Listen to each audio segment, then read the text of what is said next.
Brillanti Musicals, kull nhar ta' ħamis fit-8:30 dejjem fuq One. Matul l-2023, id-Diviżjoni għat-Tindif u l-Manutenzjoni ġabbret mal-21,340 tunnellata ta' skart minn toroq u postijiet pubbliċi.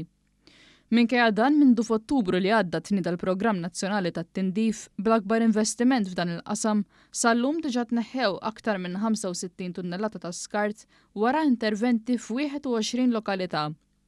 L-interventi saru minn ħaddiema ta' din id-diviżjoni li qed iduru kull triq u jsiru interventi ta' knies, tuħ ta' ħaxix u tindif ieħor li jiltaqgħu miegħu. Proċess li se jkompli biżjed interventi f'kull lokalità. Bħala parti mill-Kampanja Nazzjonali għat-Tindif u l-Manutenzjoni, ix-xogħlijiet li qed isiru f'dawn iż-żoni residenzjali jinkludi wkoll interventi ta' manutenzjoni fit-toroq bħal tiswija ta' ħitan tas-sejjieħ, ħasil tat-toroq, bdil ta' madwar 800 tabella u aktar minn 330 intervent ta' tiswijiet ta' bankini fost ħafna oħrajn. Il-Ministru responsabbli mill-Indafa Pubblika Clayton Bartolo stqar ma' One News li l-Gvern qed iwettaq diversi miżuri addizzjonali biex tkompli titjib l-indafa u l-manutenzjoni kemm f'żoni arterjali kif ukoll f'żoni residenzjali u stqar kif din il-ħidma kollha tkun aktar ta' frott jekk ikun hemm il-kooperazzjoni min-naħa tal-pubbliku. Fil-waqt li nirrikonoxxu li diġà għamilna ħafna xogħol ma dan kollu aħna nħarsu l-qudiem ukoll li fil-ġimgħat u x-xhur li ġejjin ikomplu nżidu l-impenn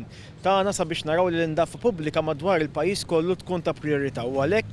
illi flimkien mal-investiment li ħabbarna ftit tal-ġimgħat ilu issa qegħdin immorru pass oltre minn hekk sabiex naraw illi inkomplu inkattru dejjem iżjed il-ħidma tagħna għaliex iridu naraw li pajjiżna jkun verament iżjed organizzat u pajjiż ħafna isbaħ milli kellna fis-snin li għaddew. Is-Segretarju Parlamentari fl-istess Ministeru Glenn Bedingfield stqar li minn Ottubru l-hawn mindu waslu diversi makkinarji ġodda fosthom robots bdew jiġu introdotti fit-toroq tagħna mill-bidu ta' din is-sena u permezz tagħhom se jibbenefikaw madwar 24 lokalità u se jkun hemm aktar frekwenzi ta' tindif li għandhom iservu ta' għajnuna għal ħaddiema tagħna. Kompla jisħaq kif pajjiżna u tagħna u rridu nieħdu ħsiebu għalina l-Maltin għal dawk kollha li jgħixu hawnhekk u għal dawk li jiġu jżuruna. Għal kif aħna jixirqilna li jkollna ambjent aħjar fejn ngħixu. L-idea ta' dan il-programm mhux biss ta' tindif imma jmur oltre minn hekk anke d-diviżjoni li jiena responsabbli tagħha politikament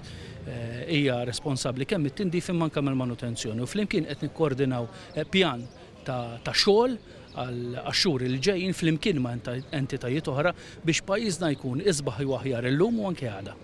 Din il-Kampanja Nazzjonali għat-Tindif u l-Manutenzjoni koordinata mill-Ministeru għat-Turiżmu flimkien mad-Diviżjoni għat-Tindif u l-Manutenzjoni qiegħda ssir b'ħidma ma' 6 entitajiet governattivi oħrajn fosthom il-Public Works Department, l-Aġenzija għar-Riġenerazzjoni ta' Żoni Turistiċi, l-ENA Malta, il-Water Services Corporation, Infrastructure Malta u Transport Malta.